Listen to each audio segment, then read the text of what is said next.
to Dynamite Delight, and we got one very surprising show here. Now, I'm sure a lot of people are going to say this was an incredible show. Others are going to say, damn, this show wasn't that great. I'm somewhere saying that the show was good. The ending was great, and there were certain things in the show that wasn't that good. That's just me. But I will say this, it was good to see the show in this situation, and it wasn't overdone to a certain extent. I'm sure there are going to be people that are going to complain at the end of the show. They will complain. I believe it was done well, and I'll explain my reasons why, but let's go through this. FTR versus Jurassic Express. Now, before the match started, the Bucks went and super kicked the ref and threw $10,000 at Tony Khan, who is in the back at the gorilla position. They just basically, here, take your money. They did not care. Now, what does this actually mean for us? Well, the Bucks don't give a damn anymore. They're going to do whatever they can to become champs, even if they are members of the executive staff that runs AEW. They just don't care anymore. They want to be champs, and they're pissed off that they have not been able to get the job done. That's just the way it goes.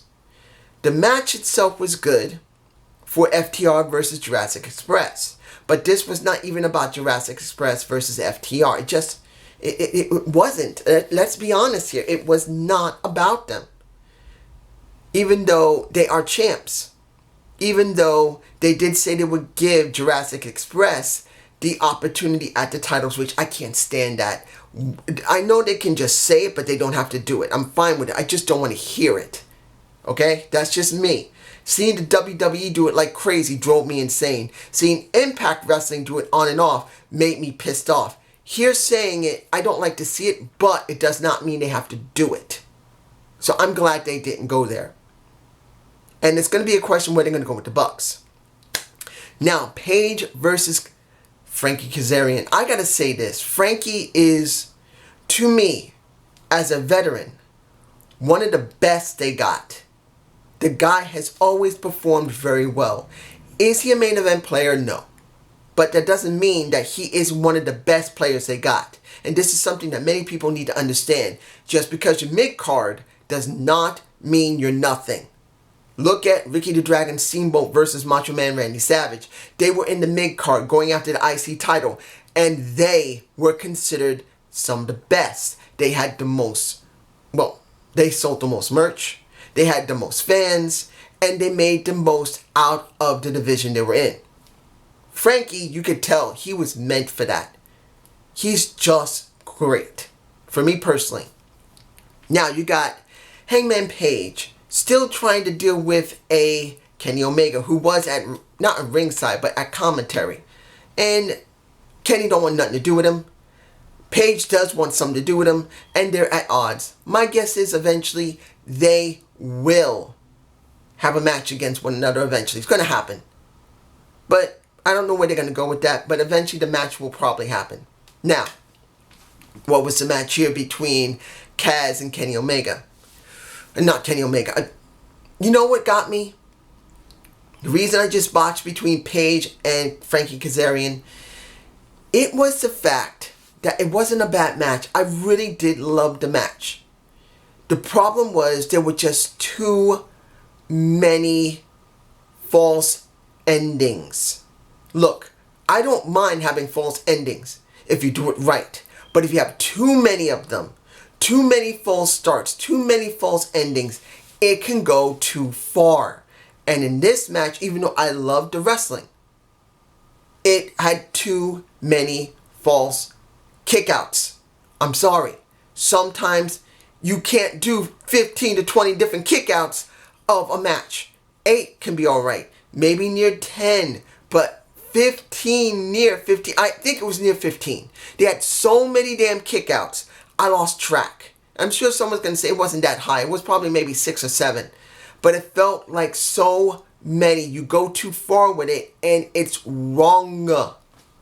You gotta measure how many kickouts you do. How many signature moves to end a match should be used. I'm not saying to be super old school and only do one. But don't do so many that it goes too far. I just don't agree with it. Now, of course, Paige won, and then Kenny left. He didn't want to have anything to do with Paige, and Paige looked sad. But this is the way it goes, at least until we see how far they're going to go. Are they going to bring them back together? They got to have a match between each other eventually, either because they're going to have a feud or just because the standings is going to reach a point where both of them have reached a standing where Kenny has got some wins, Paige got some wins, and then eventually they're going to have to meet one another. It's going to happen. Now, the MJF match. Damn, that was fast. He destroyed the jobber. He poked him in the eye before the match started. They rung the bell. I believe he poked him either at the very opening of the match or right at the match starts. He poked him in the eye. He put him into he puts him into an R-bar. And then he taps the jobber. And he is not happy. That's one. He's pissed. He is the uncrowned champ. He is still undefeated because Moxley cheated. And now he considers himself, well, should I stay a lone wolf or should I join a faction or a group? He is considering it. This is what you get. Now, you get, there in my face, I believe I got the shot of Lance Archer destroying someone in the ring. He grabs someone outside, throws him in the ring, beats the crap out of him. Jake comes out and says, you know what, we're going to show how great we are. He's not saying that directly, but he makes it very clear. Moxley does not know what he's about to deal with. But we know here that even though Moxley doesn't know what he's dealing with, there's a lot of politicking going on. So we need an edge. So he calls out Taz. And now he's going to work with Team Taz. And now Team Taz is going to help him to win that title, and that the price that is paid is that Taz wants that if Lance Archer wins, that the Brian Cage gets the shot at a later date. No problem. Archer agrees. But then Mox comes out, and then Mox gets his ass handed to him by Starks and Cage. No problem. Now, this is leading to next week, supposedly, of a 6-man tag that now Archer, Cage, and Starks are working together. Then you're going to have on Moxie's side, he calls out Allen saying, hey, after he got help from his other partner, you better get your ass over here because we got a match. Get your ass over here. Which he calls out Darby Allin. Then we got Will Hobb, I believe that's his name. I only see him a couple of times. Will Hobb is now a new guy in AEW. Looks good. He looks like he has ability. And pretty much he's going to be in the side as another tag partner. 6-man tag next week. I don't know how this is going to factor into the build of Full Gear. Hopefully it does. It's a question, but who knows? This is a big question. Now, Kingston. He came out he came out after? Was it before or after? Make sure I'm not getting this a little confused here. Yeah, it was a little after. Kingston with his boys come out. They're not angry at each other. They just decide they want to destroy everybody. They just made it very clear, you know what? We are going to rule this place. And I still didn't get beat at the Battle Royal. He's going to keep saying that. And I'm honestly, I don't want to see him keep saying that because that would become a crutch. But they're going there and this is what we're stuck with. I'm not agreeing with it. Kingston does not need a crutch like, well, I was not eliminated from the Battle Royal. He doesn't need it. He's the one that's leading these guys. He shouldn't need a crutch of, well, I didn't lose the Battle Royal. I should get something. Yes, that he honestly didn't lose the Battle Royal. He didn't get beaten. He didn't get thrown out. He honestly went through the second rope. We know this. but they're not going to go anywhere with it. They're going to try and use this as an angle, which I don't agree with, but this is where they're going.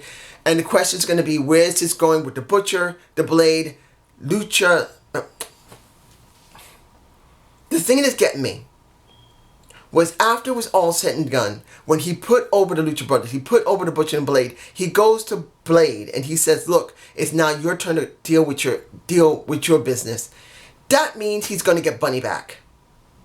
And right now, I'm sure on AEW Dark, you got the Nightmare Sisters still dealing with one another. Look guys, I don't hate me nor Allie. I love me some Allie. Gorgeous woman.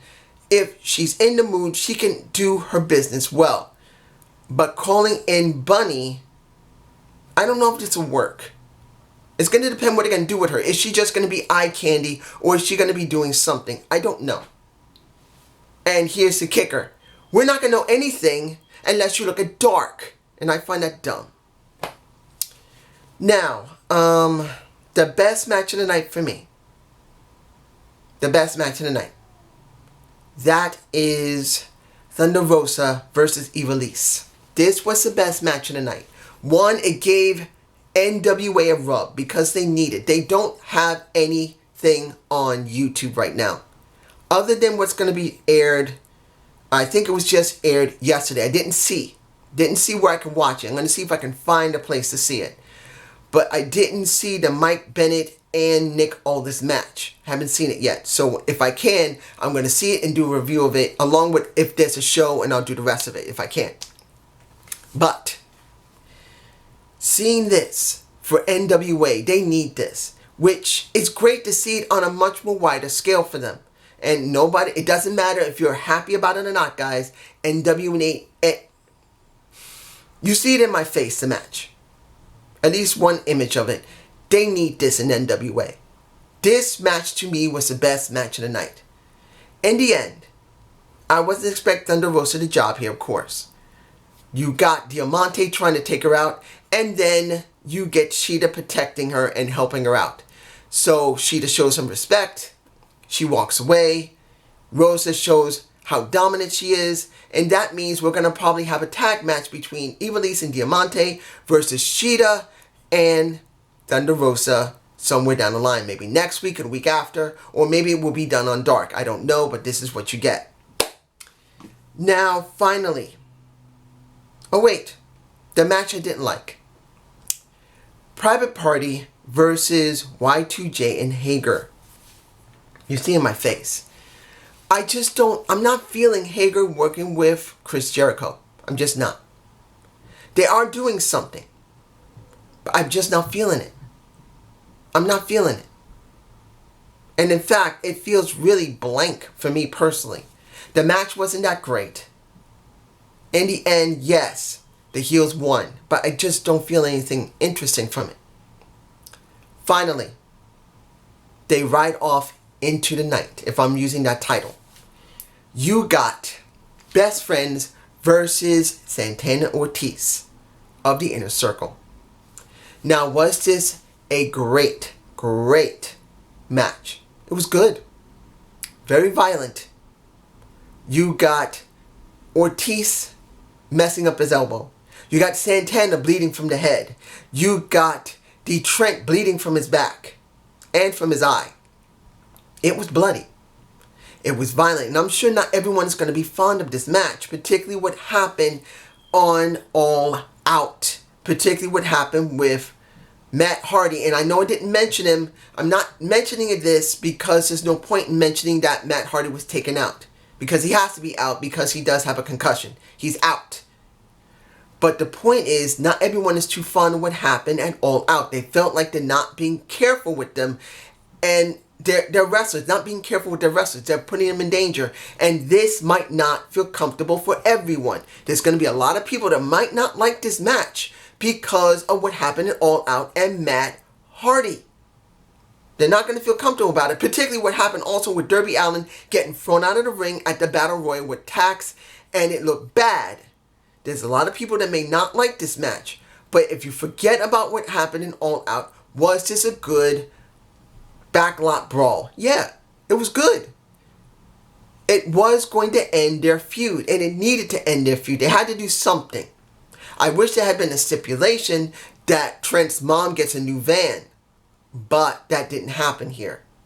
In the end, best friends win with the Orange Cassidy coming in with a piece of, well, he didn't have no brass knuckles, but he did have at least a chain wrapped around his hand, knocked out Santana, and then Santana and Ortiz both get nailed on Santana gets nailed on a car, and then Ortiz gets nailed in the back of a back bed of a pickup truck.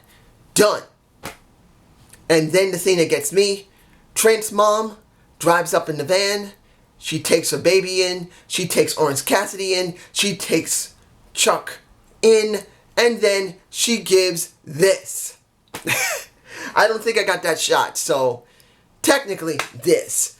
But I think the real thing is much more better. But anyway, this was not an incredibly great show, but it was a good show. Honestly, it was. There's going to be some matches not everyone's going to feel comfortable about. Look, when it came to Chris Jericho and Private Party, that felt heavily telegraphed.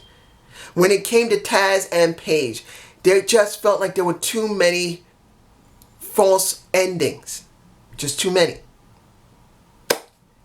We got the best match of the night in a Thunder Rosa versus Ivelisse. And honestly, this was a good show. But it wasn't perfect. And guess what? It doesn't have to be perfect to be a good show that you can sit down and enjoy. Flat out. But it's just my point of view. Have a good day. Have a good night. Peace!